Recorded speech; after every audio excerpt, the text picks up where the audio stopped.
everyone! Ta-da! It's finally happened. I'm so happy to have you back on the channel, darling. Hello. And look, he's looking directly at the camera and being all nervous. Don't be nervous.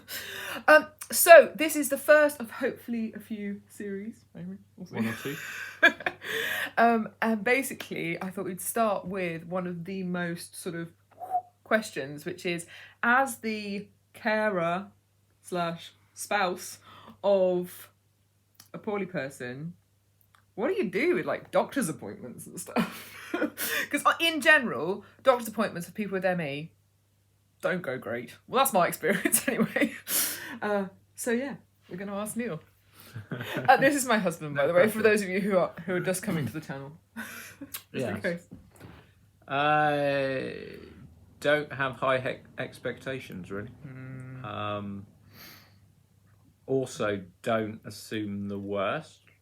That's hard to do after a while, isn't it? It is. Yeah. After you get gaslit or ignored or other things like that for a while, it does become difficult to go in with anything other than an expectation of it. This is a waste of time.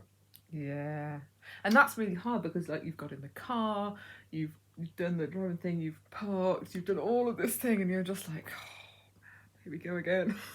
Yeah. Which is not great. And what about particularly as the spouse? Because we got to the point, didn't we, where we were taking notes, basically. Yeah, so I think it's always important when there is any aspect of cognitive issues, so brain fog, whatever, usually with Esther, but can be with both of us if it's particularly stressful. It is useful to take notes because one thing that I would recommend doing is if you get a copy, so in the UK we often get a copy, not always, the consultant's letter back to a GP or something like that. It's always useful to be able to look at that because sometimes what it says doesn't really seem to match with how you think it went. Good or bad. Good or bad, yeah. And therefore it's very important to have a written record, because otherwise what will happen is you will start questioning whether or not your recollection of events is true or not. And one thing as the carer that you'll get all the time is people telling you that it's all in your spouse's head or partner's head. Or she's doing it for attention. Or doing it for attention. Really so that is always going to be there. So it's always worth, you're going to be the main writer. So it's always worth having notes so that you can go, this is the record. We're not relying on our memories. We're not relying on those kinds of things. So if the doctor tries to say that we said this and it didn't happen, then you can go, no, they've changed the tune. And sadly, that's at least one experience we've had of that. A lot. There's also one I can particularly think of, but yeah. We're not going to go into specifics. But there have been times when instead of talking to me and asking me things or telling me things, they've talked to Neil and completely ignored me. How do you cope with that? Tongue in cheek. Well, it's nice to have a good conversation with somebody.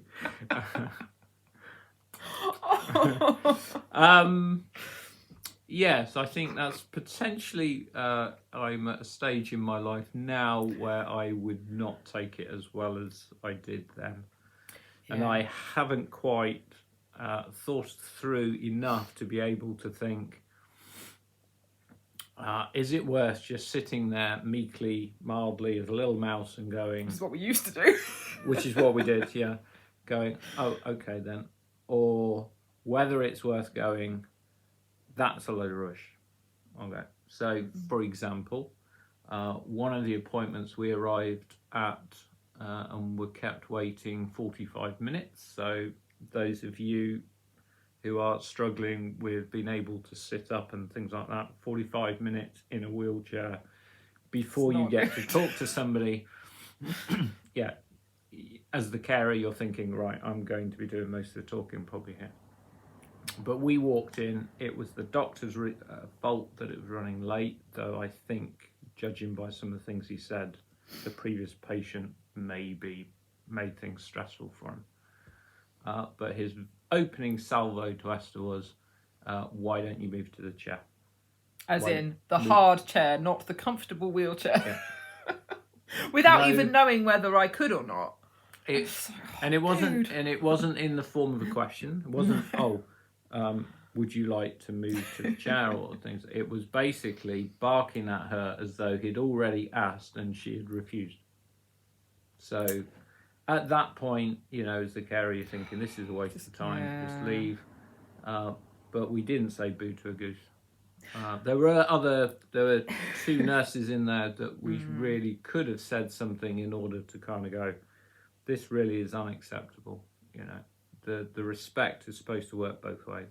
Yeah. And it just wasn't there. And then some of the stuff he said afterwards is like, yeah, okay. So he wrote Esther off before she even walked through the door. And I think that's the rolled through the door. I do apologise. I think that's the real issue, is that a lot of the consultants and things potentially that you're going to go and see have already decided that you're loopy and that kind of thing, because unfortunately, a lot of medical professionals think ME is not real, which isn't ideal. So yeah, that is really hard. And then, you've got to then comfort your spouse afterwards. Here's another one.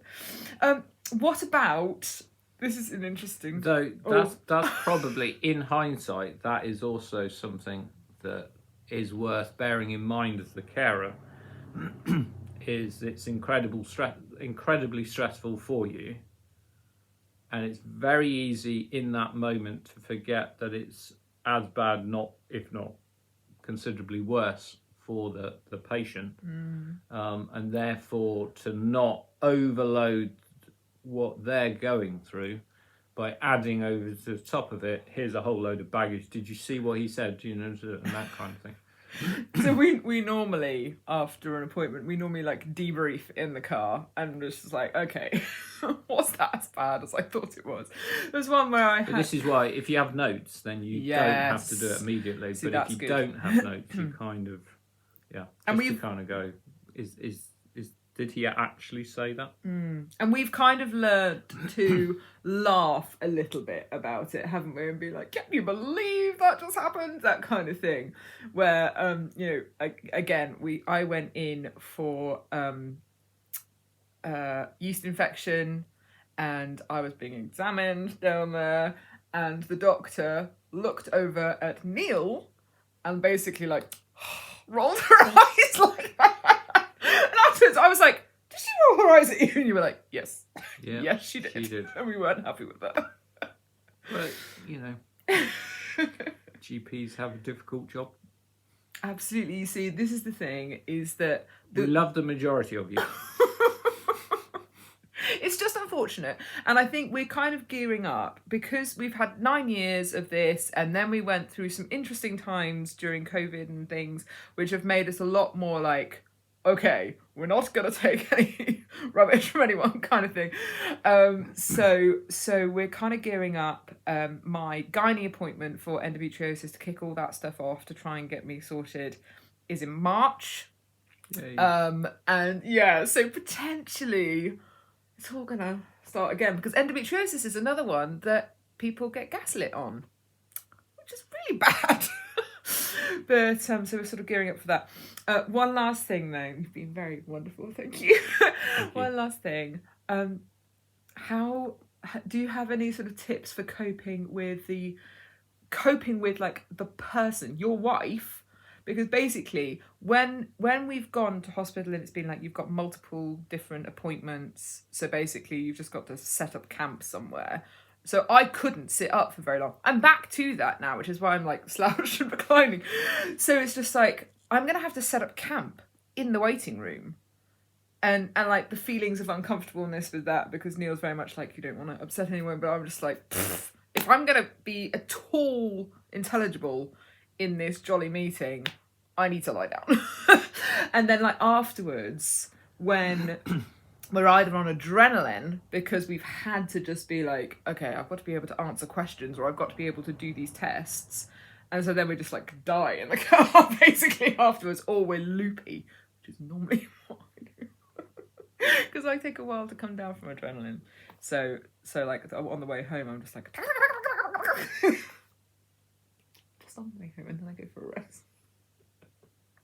And what Perhaps do you do in with the the fallout of comments that? you could stick what the question was, because it disappeared. As in, like, how do you deal with your You'll edit spouse? that down now, Because so it'll be like really short. Make me look like I've gone. no, I won't.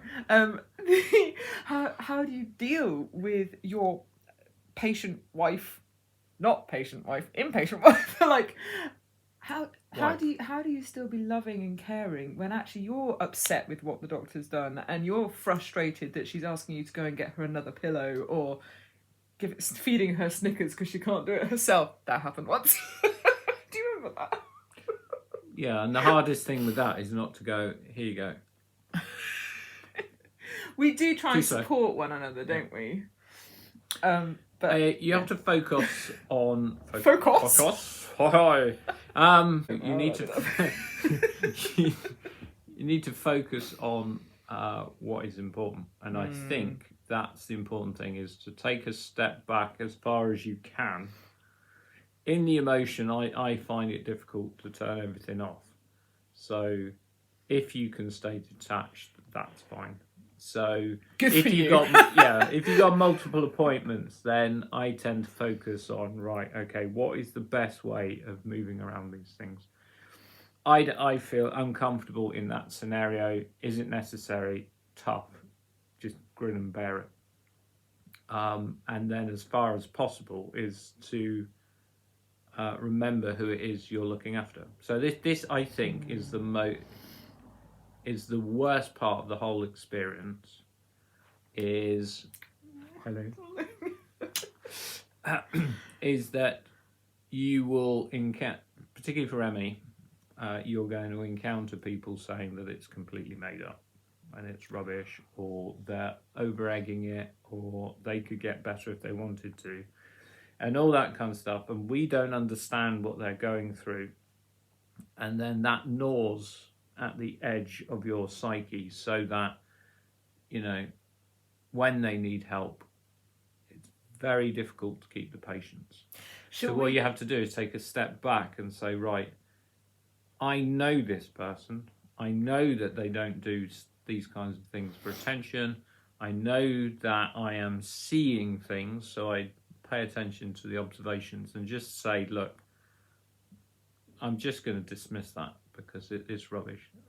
Now, you have to listen to a little bit of the psychobabble stuff anyway, because, just in case, you know, after 5 years, whatever, however long, there's always a psychological component of everything, but it's not the main thing. So when they put that out there, it's just, no, take a step back, look at what your spouse is doing, look at the steps they're taking, try and understand those steps from their point of view as far as possible. So that means listening carefully. As carefully as you can, so that you can then start sort of appreciating the efforts that they have. What you don't want to do is kind of a little bit like I had, which is you look back at photographs then and you see the difference. You know, it's like, who on earth is that? Wow, she was really poorly. With the dark circles and the really pale. And looking really poorly. Should we discuss more about that sort of day-to-day coping with how much the person needs help and that kind of thing in a different video? And then just keep it just with hospital things at the moment. Yes. That'd be good. Okay, hope you found that helpful. Do send in questions. I shall veto any ones I don't like. But we And want I'll veto any that I don't like. Yeah, absolutely. But we wanted to share a bit with you because I think that would be helpful for, particularly if you're just starting this journey, spouses. It's hard, man. The end. Yes. The end. Kiss my hug, kiss my hug.